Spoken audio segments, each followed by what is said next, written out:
We must protect our telecommunications infrastructure from our adversaries, foreign and domestic. And the future of warfare is here now.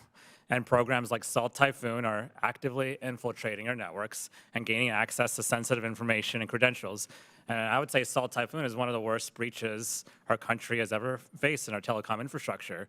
And we're still uncovering the full breadth and scope of its attacks. And this work to protect our telecom infrastructure is urgent, and it's bipartisan, and it must be a national priority. And so it's deeply troubling that in the midst of this massive cybersecurity espionage effort we're facing, our national security advisors are breaking basic protocols that ought to be followed by every person handling sensitive and classified information. And as we saw last week, our national security advisor added a journalist to a Signal group chat where top officials shared classified information about an upcoming strike.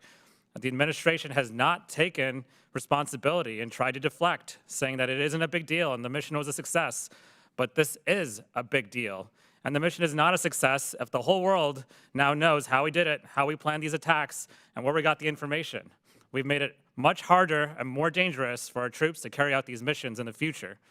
The administration also keeps saying that the information discussed was not classified, but if our war plans right before a strike are not classified, I would like a thorough review of our classification system, but I'm pretty sure it was classified. And either way, it was highly sensitive information and put our troops at risk and the American people at risk.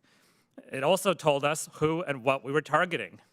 So if you look at these texts here, it says that they identified a target walking into an apartment building. Those texts revealed where we received our intelligence as well. It came from our Israeli allies, who are now furious that this source has been leaked. And our allies are already hesitant to share information with us and this administration. And now the administration has proven that our current national security leaders cannot be trusted to keep sensitive information safe. They'll just take our classified information and text it to whomever shows up in their contact list. The timing of when the planes were taking off, what kinds of planes were being used, and how we generally plan and conduct strikes like this were also shared in the chat.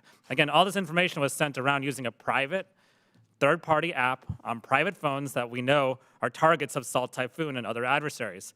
So if the objective of this mission was to lose the trust of all of our allies, well, then the mission was a success. The administration says that accidents happen, but an accident is when you text gossip to your boss instead of your work bestie. Leaking sensitive military strike information to a journalist is not an accident. This is incompetence that puts our lives in danger. We need to hold our government leaders to a very high standard. And just 2 days ago, the White House said, and I quote, "case closed." But I disagree, and some others on the Senate side, including Republicans, agree with that we have to continue to ask questions about this. And I think the American people want answers. How prevalent is their use of Signal? And will we find out whether other information has been leaked?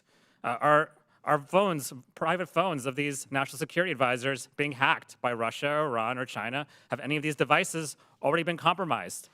It's pretty clear that we got lucky in figuring out that this is happening because of the added journalists. And it's pretty clear that our national security leaders are using Signal all the time for communications like this. And so I hope my colleagues on both sides of the aisle today will join me in trying to provide real accountability and oversight over these actions. And we're here to talk about the risk of state-sponsored cyber attacks. Let's confront this most urgent vulnerability and work together to investigate this massive security leak. This is an issue of national security and the safety of every American. Thank you, and I yield back.